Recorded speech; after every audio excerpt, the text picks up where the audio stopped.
तो आज मैं आपको हिंदी की कुछ कहानियाँ सुनाने जा रही हूँ। सबसे पहले हिंदी की कहानी। ये कहानी है बहुत पुरानी। एक जंगल में एक लकड़हारा रहा करता था। उसका एक छोटा सा परिवार था। उसकी 2 बहनें हुआ करती थी जिनकी अभी शादी नहीं हुई थी। लकड़हारा जंगल से लकड़ी काट कर उसे पास के ही गांव में बेचकर आया करता था और वहाँ से कुछ पैसे और अनाज लेकर अपना घर बसर कर रहा था। लेकिन ऐसे में उसे अपनी बहनों की शादी की चिंता बहुत सताई जा रही थी। उसको समझ नहीं आ रहा था कि आखिर वो करे तो करे क्या। फिर उसने सोचा कि चलो कोई बात नहीं, अभी तो लकड़ियाँ काटने से ही मेरा काम चल रहा है, लगता है मुझे और लकड़ियाँ काटनी चाहिए ताकि मैं ज़्यादा मुनाफा कमा पाऊँ। लेकिन मुझे शायद उसके लिए और अंदर जंगल में जाना होगा। लेकिन वो ये भी जानता था कि अगर अंदर वो जाएगा जंगल में तो वो खतरे से खाली नहीं होगा, क्योंकि जंगल घने गहरे अंधेरे से सब भरे होते हैं। उसमें बहुत से रहस्य होते हैं और इस बात से वो लकड़हारा भी भली भांति परिचित था।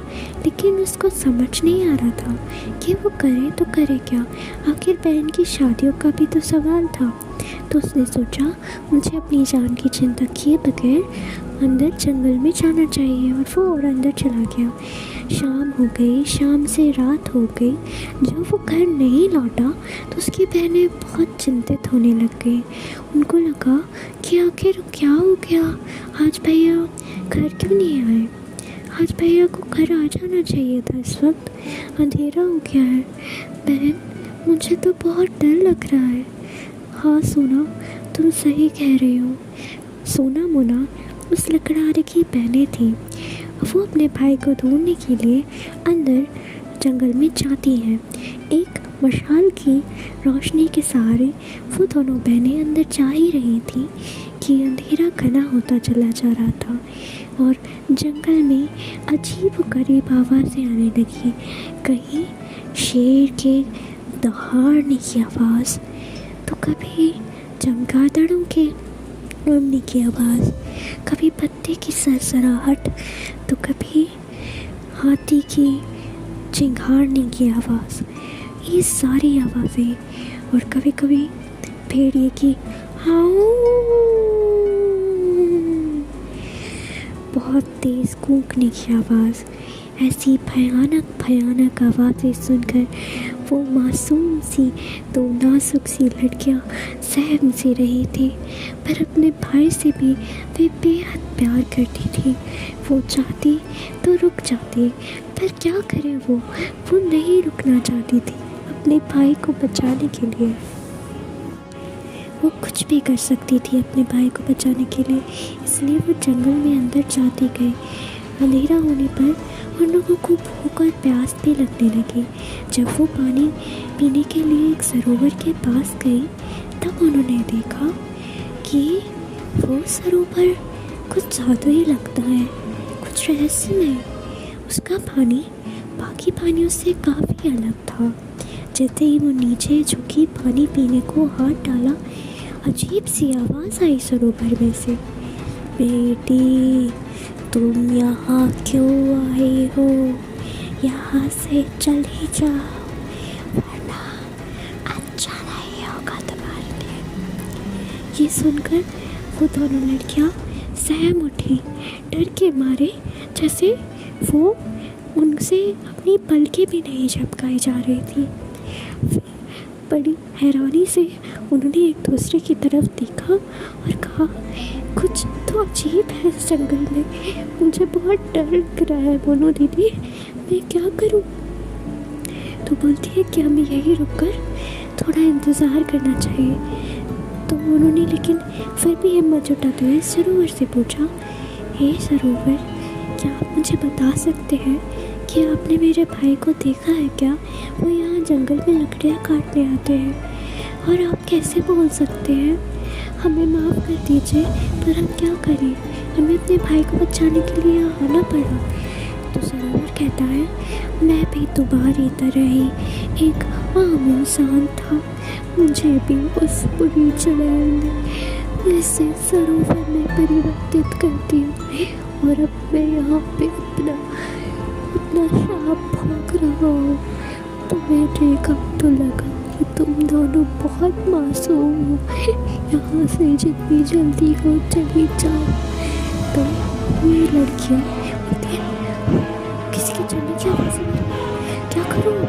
समझ नहीं आ रहा कहाँ जाना चाहिए मुझे, और उन्हें समझ नहीं आ रहा था कि वो क्या करें, कहाँ जाए। लेकिन उन्होंने धीरे धीरे जरूर से पूछा, किसकी आवाज़ है? अरे नहीं, जरूर अरे नहीं, ये तो वही चुड़ैल है। तुम दोनों को छुप जाना चाहिए। और वो दोनों एक चट्टान के पीछे छुप गए। उन्होंने देखा कि बड़ी चुड़ैल एक लालटेन लिए है और एक हाथ में एक वो कबूतर लिए है और सामने एक सांप उससे बातें कर रहा है। और वो सांप से कह रहे हैं, क्यों राजकुमार, कहा था ना मुझसे शादी कर लो, पर तुमने नहीं मानी मेरी बात। तुम्हें छोड़ रही थी मैं, क्योंकि तुम मुझे बहुत खूबसूरत लगे थे। लेकिन तुमने मेरी बात नहीं मानी। मुझे ऐसे लोग बिल्कुल पसंद नहीं, इसलिए मैंने तुम्हें मारा तो नहीं, पर एक सांप बना दिया। और वो पागल लखड़ा रहा। तब वो लड़कियाँ उस चुड़ैल के जाने का इंतज़ार करने लगती हैं और जब चुड़ैल चली जाती है तो वो सांप से पूरी बात पूछती है।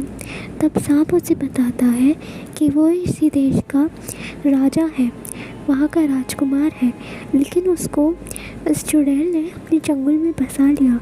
वो यहाँ पर शिकार करने आया था और गलती से रास्ता भटक गया और तब वो इस चुड़ैल के जंगल में जा फंसा। और इस चुड़ैल की जो जान है वो उसके कबूतर में बसती है। तुम्हें किसी तरह उस कबूतर को पिंजरे से बाहर निकाल कर उसे आज़ाद करना है और फिर उसे कुछ दाने खिलाकर उसे पानी में जल पीने को कहना है और फिर मैं उसे डस लूँगा। इस प्रकार हम सब का श्राप मुक्त हो जाएगा। तुम्हारा भाई भी यहीं पर कैद है और तुम अपने भाई को ले जा पाओगी। ये सरोवर भी मेरा ही पड़ोसी देश का राजकुमार है। हम दोनों यहाँ पर शिकार करने आया करते थे, इसलिए हम दोनों यहाँ फंस गए हैं। तुम ही अब इन सब से हम लोगों को बचा सकती हो। जाओ जाओ। तो फिर उसके बाद वो किसी तरीके से चुड़ैल की कुटिया में जाती है।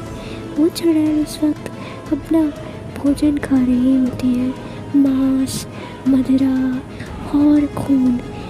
ये देखकर वो भयभीत हो जाती है, पर साइड में देखती है वो कि वहाँ पर एक बहुत छोटा सा बिल्ला था और वो कुछ उन्हें अपने भाई जैसा लगा।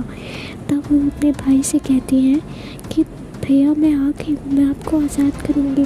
आपको बस किसी तरह इस चुड़ैल को अपना ध्यान भटकाना है और मुझे ये कबूतर चाहिए क्योंकि इसमें इसकी जान बचती है। तो उसने कहा, बहन तुम चिंता मत करो, मैं ऐसा ही करूँगा।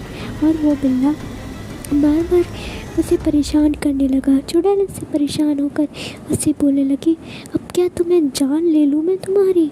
तुम्हें बिल्ला बनाया है, बिल्ला बना के छोड़ दिया है, वरना मैं तुम्हारी जान भी ले सकती थी, पर तुम्हें कहाँ चैन मिलेगा। लगता है मुझे तुम्हारी जान ही लेनी होगी।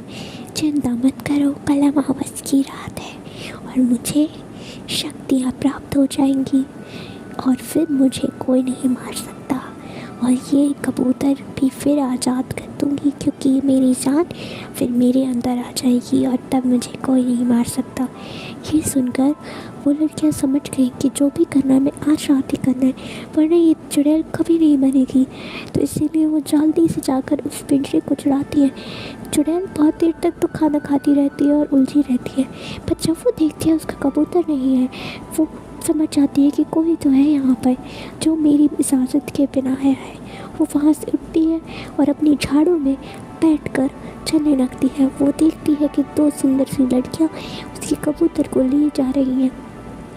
तब वो बोलती है, ए लड़कियों, मना किया था मैंने, यहाँ कोई नहीं आता मेरी इजाज़त के बिना, और कोई जा नहीं पाता। तुम मेरी जान लेकर जा रही हो यहाँ से, छोड़ूंगी नहीं तुम्हें, आती हूँ अभी। ये सुनकर लड़कियाँ भयभीत हो जाती हैं और वो जल्दी जल्दी जाकर उस कबूतर को आज़ाद करती हैं। वो कबूतर पानी पीता है और फिर उसे जल्दी से जाकर वो सांप डस लेता है, और इस प्रकार वो चुड़ैल मर जाती है और वो राजकुमार परिवर्तित हो जाते हैं अपने असली रूप में, और उसका भाई भी अपने असली रूप में आ जाता है। इस प्रकार उनकी मदद करने की वजह से वो राजकुमार उन दोनों लड़कियों की बहादुरी पर बहुत प्रसन्न होते हैं। उसके भाई से उन दोनों लड़कियों का हाथ मांग लेते हैं, और इस प्रकार उन दोनों की शादी एक बहुत ही राज्य परिवार में हो जाती है, और फिर वो अंततः सुखी रहने लगते हैं।